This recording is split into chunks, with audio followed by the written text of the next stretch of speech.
Hi hello friends, అందరికీ నమస్కారం. నేను మీ Purnima. Welcome back to my channel Sri Purnima vlogs. నేను ఈరోజు మీ అందరికీ ఒక 2 హెల్తీ రెసిపీస్ చూపించబోతున్నానండి. ఏజ్తో సంబంధం లేకుండా 6+ అంటే ఫుడ్ స్టార్ట్ చేసిన పిల్లల దగ్గర నుంచి పెద్దవాళ్ళ వరకు ప్రతి ఒక్కరూ తినగలిగేదనమాట. డ్రై ఫ్రూట్స్తో బార్స్ లాగా అండ్ అలానే లడ్డూస్ లాగా నేను ఇవాళ చేసి చూపించబోతున్నాను. దానికోసం మన చాయిస్ ఆఫ్ డ్రై ఫ్రూట్స్ అండి. నేనైతే ఇక్కడ బాదం పప్పు, జీడిపప్పు, కిస్మిస్, పంకిన్ సీడ్స్, అలానే వాల్నట్, ఫ్లాక్స్ సీడ్స్, కర్బూజా సీడ్స్, నువ్వులు కూడా తీసుకున్నానండి. వీటన్నిటిని ఒక కప్పు మెజర్ చేసి తీసుకున్నాను అనమాట. నువ్వులు, ఫ్లాక్స్ సీడ్స్ మాత్రం కొద్దిగా తక్కువగా తీసుకోండి, 1/2 కప్ అలాగా తీసుకోండి. అలాగే వీటన్నిటితో పాటు ఒక కప్పు మామూలు ఖర్జూరం అంటే తినే ఖర్జూరాన్ని మనము 1 గంట సేపు నానబెట్టి పెట్టుకోండి. మనకి కావాలంటే వీటిలో ఎండు ఖర్జూరం కూడా పొడిగా చేసి వేసుకోవచ్చు అనమాట. ఈ డ్రై ఫ్రూట్స్ అన్నిటిని కిస్మిస్ కాకుండా రిమైనింగ్ వాటన్నిటిని మనం విడివిడిగా వేయించుకోవాలండి. కొద్దిగా లైట్గా వేయించుకోవాలి. అన్నీ కలిపి వేయిస్తే ఏంటంటే కొన్ని త్వరగా వేగుతాయి, కొన్ని లేట్గా వేగుతాయి. అలాంటప్పుడు త్వరగా వేగేవి మాడిపోతాయి అనమాట. అలా కాకుండా లైట్గా వాటికి సపరేట్గా లైట్గా వేయించి పెట్టుకోండి. మనము బార్స్ చేస్తున్నాం కాబట్టి ఫస్ట్ బార్స్ కోసం ఈ వేయించిన డ్రై ఫ్రూట్స్ అన్నిటిని పలుకులుగా నలగొట్టి పెట్టుకోవాలండి. మిక్సీకి వేస్తే మెత్తగా అయిపోతాయి. సో మిక్సీకి వేయకుండా మనము ఒక కవర్లో వేసి రోకల్ బండతో అలా కొట్టేయచ్చు, లేదంటే డైరెక్ట్ రోట్లో వేసన్నా కొద్దిగా నలగొట్టుకోవచ్చు అనమాట.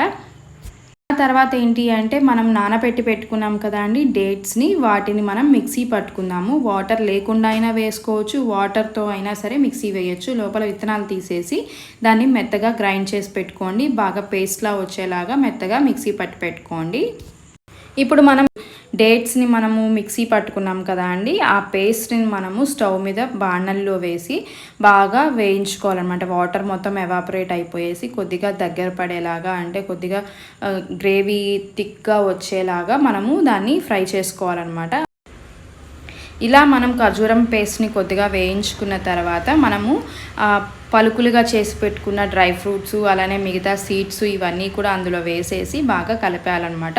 కొంచెం అదంతా కాస్త గట్టిగా వచ్చేంత వరకు ఉంచుకోండి, అలా కలిపెట్టుకోండి. ఇన్ కేస్ మీరు డ్రై ఫ్రూట్స్ వేసిన అది కొంచెం థిక్గా అవ్వలేదు, ఇంకా కొంచెం వేస్తే బాగుంటుంది అనుకున్నప్పుడు మీరు ఓట్స్ని పొడి చేసి కూడా వేసుకోవచ్చు అనమాట. ఓట్స్ని కొద్దిగా వేయించేసి పొడి చేసి వేసేసుకోవచ్చు. దీని అంతటిని కొంచెంగా గట్టిగా వచ్చేంత వరకు వేయించుకునేసి దాన్ని ఒక ప్లేట్లోకి నెయ్యి పూసిన ప్లేట్లోకి తీసుకొని కొద్దిగా ఆరనివ్వండి. అది కొద్దిగా సెట్ అయిన తర్వాత మీకు కావాల్సిన సైజులోకి దాన్ని కట్ చేసుకొని ఒక 2 అవర్స్ అలా ఫ్రిడ్జ్లో పెట్టేశారు అంటే అది సెట్ అయిపోతుంది అనమాట. దాన్ని మనం రోజుకొకటి తిన్నా కూడా చాలా బలం అండి. పళ్ళు వచ్చుంటే 1 ఇయర్ తర్వాత నుంచి ఇవ్వచ్చు, లేదంటే 2+ ఇయర్స్ నుంచి మనము ఇలా ఈ బార్స్ని ఇస్తే బాగుంటుంది అనమాట. అలానే డ్రై ఫ్రూట్స్తో ఇంకొక రకం వచ్చేసి మనము లడ్డూలు చేస్తున్నామండి. సేమ్ ఇప్పుడు డ్రై ఫ్రూట్స్ని ఎలాగైతే వేయించి తీసుకున్నామో అలానే వేయించుకొని సేమ్ డ్రై ఫ్రూట్స్ అన్నిటిని వేసుకోవచ్చు అనమాట. కిస్మిస్ మనం వద్దు అనుకుంటే కిస్మిస్ మానేసుకోవచ్చు. మిగతా డ్రై ఫ్రూట్స్ అన్నిటిని ఇలా వేయించి పెట్టుకునేసి వీటన్నిటిని మనం గ్రైండ్ చేసుకోవాలన్నమాట. బాగా మెత్తగా పొడి వచ్చేంత వరకు గ్రైండ్ చేసుకోండి. 1 కప్ డ్రై ఫ్రూట్స్ వేసాం కదా, దీనికి 1 కప్ బెల్లం పడుతుంది. 1 కప్ బెల్లాన్ని ఏంటి అంటే కొద్దిగా నలగొట్టుకొని మిక్సీకి పొడిగా పట్టేసుకొని ఈ డ్రై ఫ్రూట్స్ పౌడర్లో దాన్ని వేసి కలిపేసుకొని లడ్డూల్లాగా కట్టేసుకోండి. ఈజీగా అయిపోతుంది అనమాట.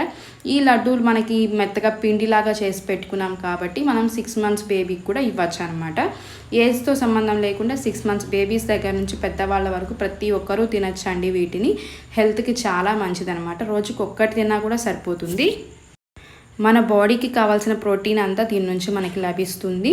మనం ఇందులో ఖర్జూరం ఇవన్నీ వేసాం కాబట్టి ఐరన్ ఇవన్నీ మనకు వస్తాయన్నమాట. సో చాలా హెల్తీ అండి. మీరు కూడా మీ ఇంట్లో ట్రై చేయండి, మీ ఇంట్లో వాళ్ళకి పెట్టండి. మీ వాల్యుబుల్ కామెంట్స్ నా కామెంట్ సెక్షన్ ద్వారా తెలియచేయడం మాత్రం మర్చిపోకండి. మీకు కనుక ఈ వీడియో నచ్చినట్లయితే లైక్ చేయండి, కామెంట్ చేయండి, అలానే మీ ఫ్రెండ్స్తో షేర్ చేసుకోండి. మీరు కనుక ఇంకా నా ఛానల్ని సబ్స్క్రైబ్ చేయనట్లయితే మర్చిపోకుండా సబ్స్క్రైబ్ చేయండి. అలానే పక్కనే ఉన్న బెల్ ఐకాన్ క్లిక్ చేయండి. నేను ఏదైనా వీడియో అప్లోడ్ చేసిన వెంటనే మీ మొబైల్కి నోటిఫికేషన్ వచ్చేస్తుంది. మళ్ళీ ఇంకో వీడియోలో కలుద్దాం. అంతవరకు నమస్కారం.